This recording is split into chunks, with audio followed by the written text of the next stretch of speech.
Makulay ang mundo ng mga kabataan. Larawan sila ng kasayahan, kakisigan, kagandahan, kasiglahan, at kalayaan. Ay, sarap talaga maging bata. Oh, bakit parang may panginayang naramdaman kaya ta, Jeanette? Bata ka pa naman ah.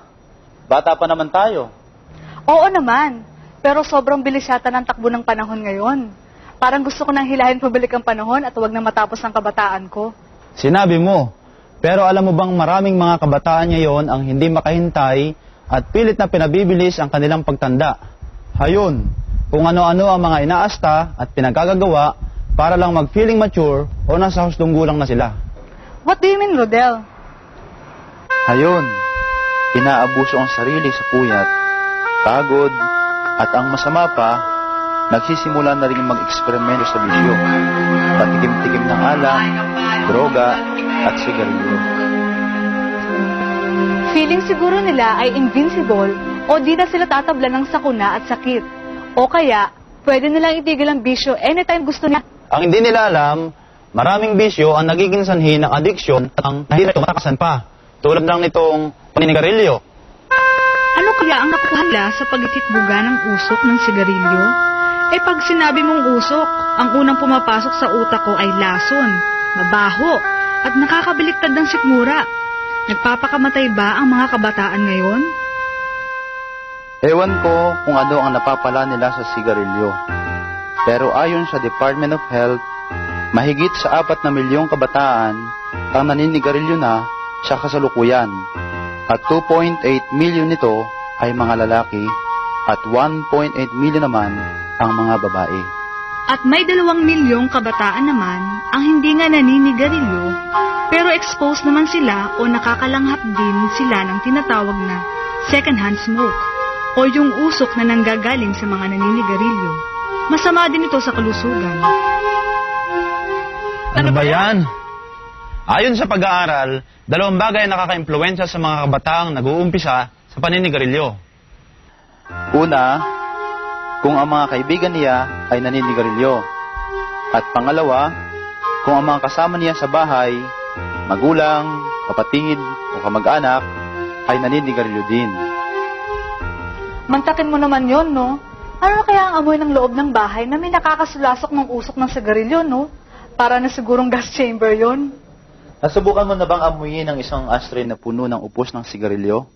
Eto, amuyan mo. Ay, ano ba yan? May 4,000 kemikal ang nakapaloob sa usok ng sigarilyo.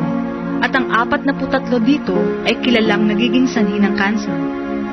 Kabilang sa mga masamang kemikal ng sigarilyo ay ang nicotine o ang droga na tinuturong nakakapagpa-addict sa sigarilyo. Nariyan din ang carbon monoxide na lason na nakapaloob din sa usok ng pambutso ng sasakyan na pumipigil ang daloy ng oxygen sa mga vital organs ng katawan tulad ng muscles, puso at utak. Ang mala-alcatrang tar na dumidikit at bumabara sa baga. At phenols na sumisira sa maliliit na hibla na nagwawalis ng masasamang dumi o lason sa daanan ng hangin sa katawan. Cancer, sakit sa baga, emphysema o hirap sa paghinga, alta presyon, atake sa puso, stroke. Ilan lang yan sa mga sakit na dulot ng paninigarilyo. At syempre, habang lumalala ang sakit, napapabilis naman ang tawag ni kamatayan. Nandito po kami sa ospital para po sa follow-up check-up ng aking anak sa sakit po na pneumonia at asthma. Ang suspecha ko po dito ay sa paninigarilyo po dahil sa nakakalanghap sila ng sigarilyo. Kaya po, di ko po pinaninigarilyo ang aking asawa sa loob ng aking tahanan dahil mas importante po sa aking kalusugan ng aking mga anak. Mula ulo hanggang paa, maaaring magdulot ng sakit ang paninigarilyo, tulad nitong smoker's body. Yaks, ano ba yan? Mukhang kadiri. Kadiri talaga. Mandakin mo, maaari kang maputulan ng paa dahil sa Buerger's disease. Sa panay-panay na paninigarilyo, tumitigas at kumikitid ang mga ugat sa katawan at hindi na makadaloy ng husto ang dugo sa katawan. Kapag may ugat na nabarahan, ang parte ng katawan na hindi dinadaluyan ng dugo tulad ng kamay, binti o paa ay nabubulok. kaya't pinuputol na ito. Ang babae na naninigarilyo o araw-araw na na-expose sa usok ng sigarilyo, lalo na sa panahon ng kanyang pagbubuntis, ay nalalagay sa peligro hindi lamang ang kanyang sariling buhay, kundi pati na rin ang buhay sa kanyang sinapupunan.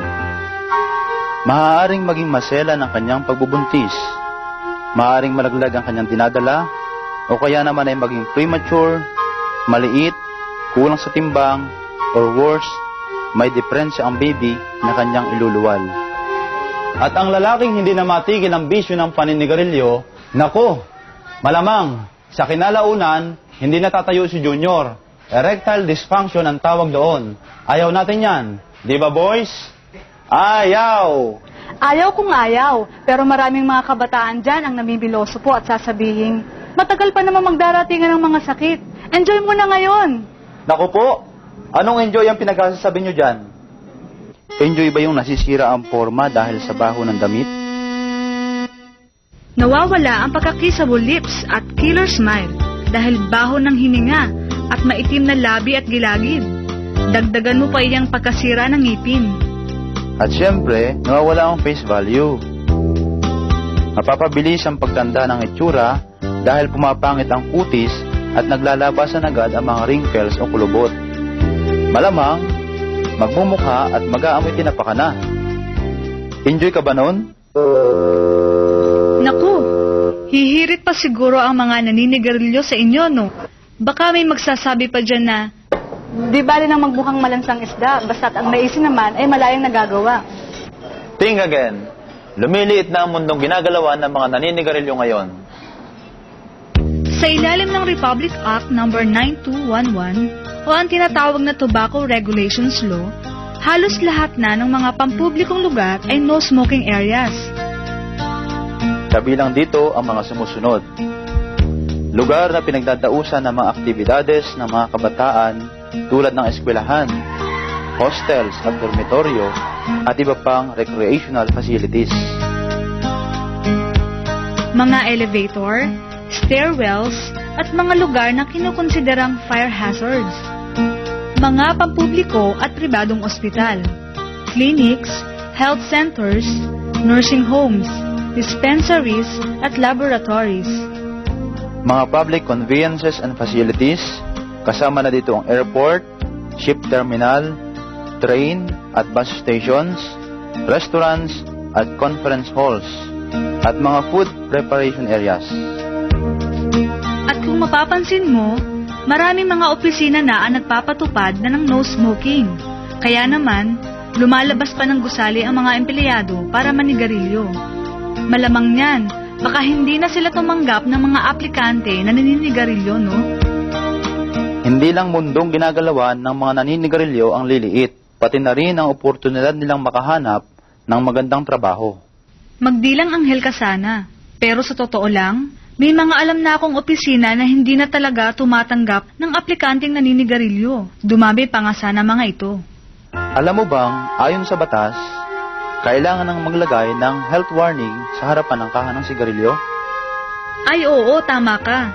Pero sana, malagyan na rin ang mga litrato ng mga masasamang epekto sa katawan sa kaha ng sigarilyo, tulad ng ipinapatupad na sa ibang bansa. Tama ka. Makatutulong siguro ito ng malaki sa pagpapahinto ng bisyo ng paninigarilyo. Pero sa ngayon, ang nilalaman pa lamang ng batas ay ang pagbabawal ng anumang anunsyo o advertisement ng sigarilyo sa media, maliban na lamang sa mga lugar kung saan pinapahintulutan ang pagbebenta ng sigarilyo. Pero ayon din sa batas, bawal magtinda, pagbentahan at gumamit ng sigarilyo ang mga batang wala pang 18 years old. Ang mga tindahan na nagbebenta ng sigarilyo ay dapat magpaskil ng babala na bawal ang sigarilyo sa mga menor de edad. At kung hindi, mananagot sila sa batas.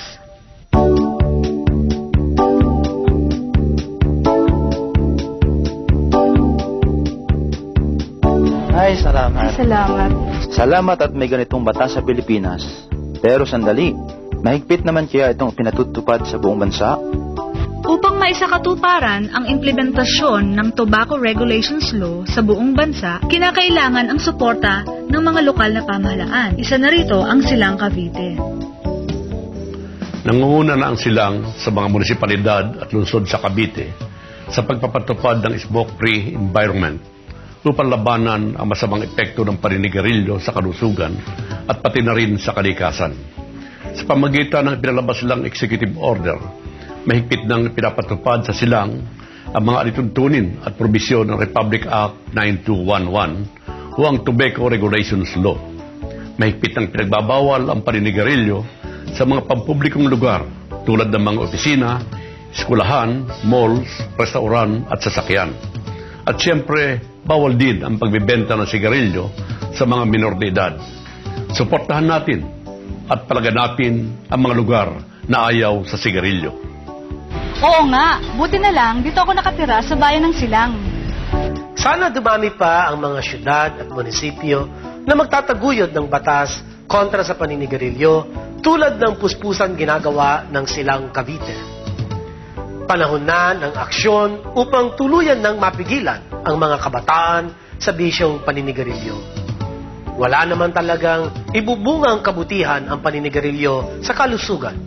Sakit at pagkasira sa mga pangarap at kinabukasan lamang ang dulot nito. Kaya nga, huwag magpaloko sa sigarilyo. Nagyosi ka ba? Isa ka ba sa kabataan na nais sumubok ng yosi na ang epekto ay nakakatira? Nakaka-bad breath, nabubulok ang ngipin, itim na gilagid mo, mabaho ang damit, nawawala pagkakis sa kulit, nag-aamoy tinapa, kutis ay pumapangit. Nais mo ba na sa'yo ay mangdiri ang kapwa mo? Pwes, wag kang magyosi. Ako po si Jeanette Cortez. At ako naman po si Rodel Aranja. Kaming mga kabataan ng Silang ay ayaw sa sigarilyo.